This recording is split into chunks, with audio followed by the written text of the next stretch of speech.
सीधा सवाल में बात तो होगी 24 के लोकसभा चुनाव की ही, लेकिन हम आज तवज्जो देने वाले हैं उत्तर प्रदेश को, देश का सबसे बड़ा राज्य लोकसभा सीटों के लिहाज से।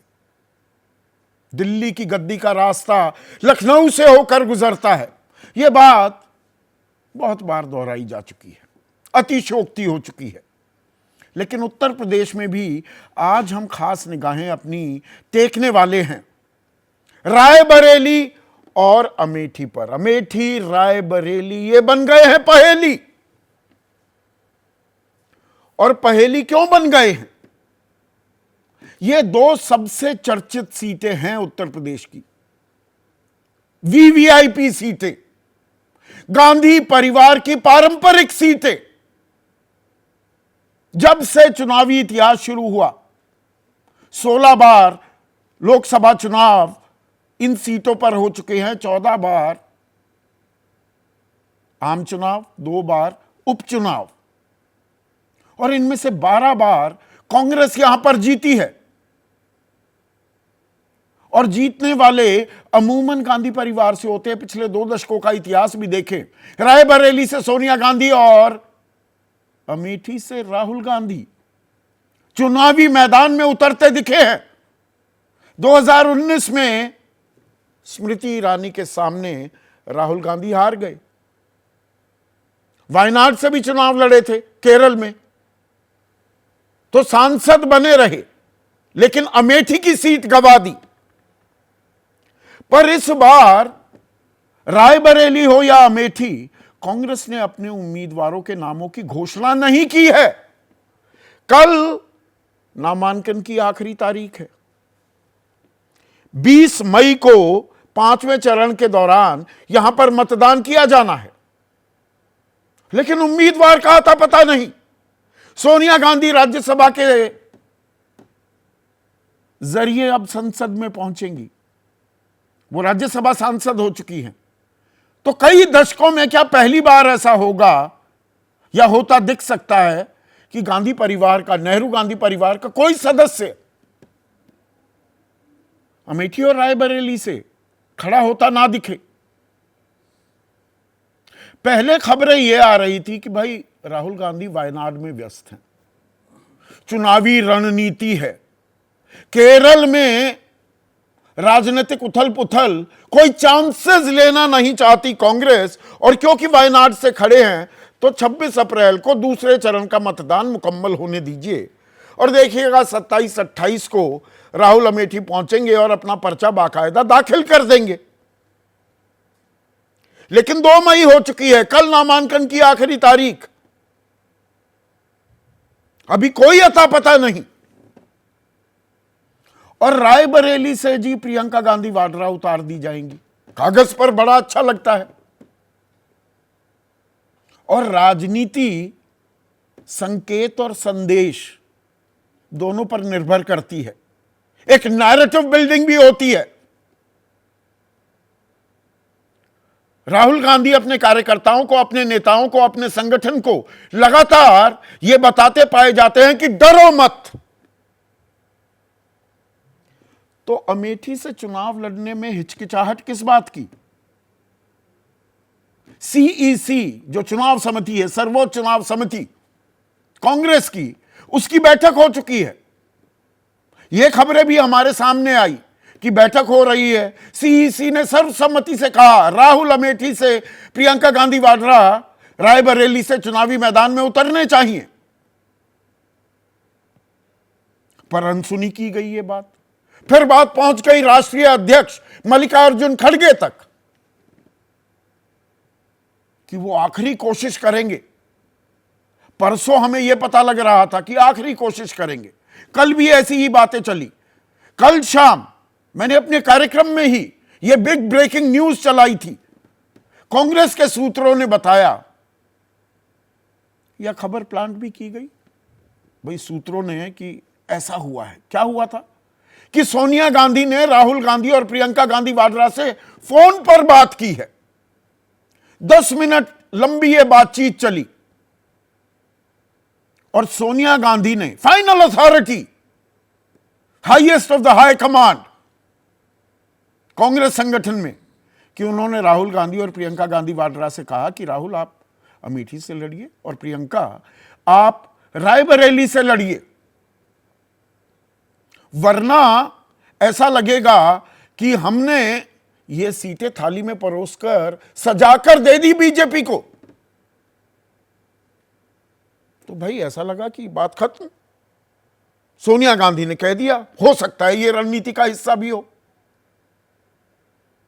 कुछ लोग ये भी कहने लगे कि भाई पत्ते खुलने दो, मुट्ठी अभी खुली नहीं है। रायबरेली से कल तक बीजेपी ने भी अपने उम्मीदवार की घोषणा नहीं की थी, तो कांग्रेस वाले कह रहे थे उन्होंने नहीं किया, हमारे ऊपर कौन सी ऐसी आफत आ गई, हम भी करेंगे। तो ठीक है, चुनावी रणनीति हो सकती है, समझ में आया। अब दिनेश प्रताप सिंह को उतार दिया है रायबरेली से बीजेपी ने। स्मृति ईरानी तो खैर मौजूदा सांसद हैं ही अमेठी से, नामांकन भरने से पहले ही अमेठी के वो दौरे कर रही थी। तो अब बीजेपी की तो बंद मुट्ठी खुल चुकी है, खेल सामने आ गया।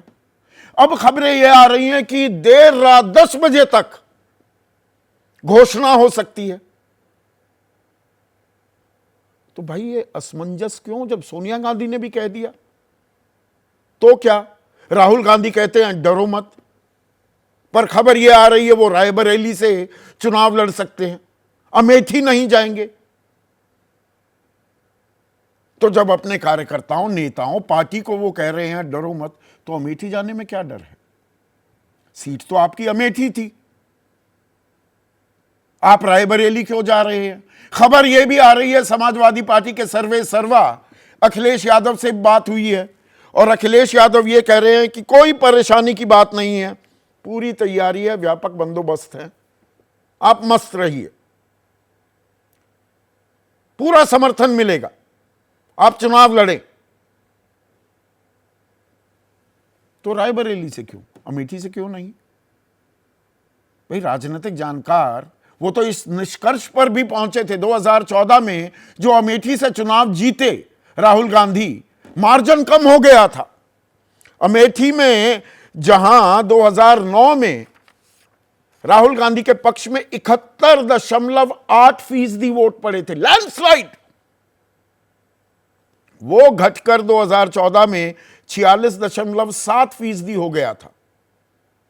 ये तो समाजवादी पार्टी ने लास्ट मिनट, एक रात पहले वाली वो जो सेटिंग होती है ना, ये चुनाव में बहुत अहम होती है। लास्ट मिनट, आखिरी रात, कौन बेहतर मैनेजमेंट करता है, उस पर भी चुनावी नतीजे निर्भर होते हैं। तो मुलायम सिंह यादव ने मदद की, अखिलेश यादव ने, राहुल जीत गए। पर 2019 में ये 46.7% से घटकर 45.9% हो गया वोट बैंक, और हार मिली। 1,07,000 से हार गए थे स्मृति ईरानी के खिलाफ राहुल गांधी। तो रायबरेली जाने से क्या संदेश सही जाएगा? और रायबरेली से प्रियंका गांधी वाड्रा क्यों नहीं उतरती?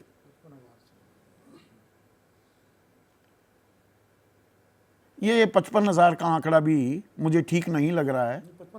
55,000 ही था या 1,07,000? 55,000 था। I stand corrected, Vinod Agnihotri यहां पर हैं। पर मैं रायबरेली की बात कर रहा था।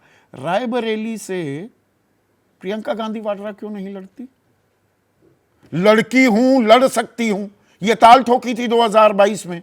और 2022 की बात करें तो आज की तारीख में मौजूदा हालात क्या है, सूरत हाल क्या है कांग्रेस की उत्तर प्रदेश में, जहां से जवाहरलाल नेहरू हो, लाल बहादुर शास्त्री हो, इंदिरा गांधी हो, राजीव गांधी देश के प्रधानमंत्री बने, यहीं से सांसद चुनकर आए थे कांग्रेस की तरफ से। 2.36% वोट रह गए 2022 के चुनाव में। 2 विधायक हैं, 1 सांसद। तो जब तक लीडिंग फ्रॉम द फ्रंट नहीं होगा तो कांग्रेस के अंदर जान कैसे आएगी? और हिंदी पट्टी में बीजेपी से 2-4 होने के लिए कांग्रेस तैयार नहीं दिखेगी, लाचार दिखेगी, तो कैसे काम बनेगा?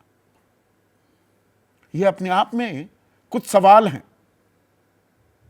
सवाल तो उत्तर प्रदेश में एक और भी उठा है आज। ब्रजभूषण शरण सिंह कैसरगंज से उम्मीदवार नहीं होंगे, लेकिन उनके बेटे को उम्मीदवार बनाया गया है, करण सिंह को। तो ऐसी क्या मजबूरी है बीजेपी की भी? बीजेपी की मजबूरी की भी बात करनी चाहिए। यौन उत्पीड़न, यौन शोषण, महिला पहलवानों के उनके मान सम्मान के साथ खिलवाड़ करने वाला व्यक्ति, चलिए उसे नहीं दिया तो उसी के घर में क्यों दिया? कोई और उम्मीदवार नहीं है? 400 की ताल ठोकते हैं, 80 में से 80 हम उत्तर प्रदेश में जीत जाएंगे, तो ब्रजभूषण शरण सिंह का पत्ता नहीं कट सकता था क्या? और प्रज्वल रेवन्ना का बिगेस्ट सेक्स स्कैंडल वाला मामला, अब वो सुर्खियां वैसे ही पकड़ रहा है। वो कर्नाटक का है मामला, पर उसकी गूंज पूरे भारत में सुनाई दे रही है। फिर भी ब्रजभूषण शरण सिंह नहीं तो उनके बेटे ही सही, ये भी होता दिख रहा है। तो ये उत्तर प्रदेश की जो कहानी है, ये जो पहेली है, आज इसको थोड़ा हम डिकोड करने की कोशिश करेंगे। ऐसे में आज का सीधा सवाल, अमेठी रायबरेली कांग्रेस के लिए क्यों बनी पहेली? और कभी हां कभी ना, राहुल प्रियंका के दिमाग में क्या?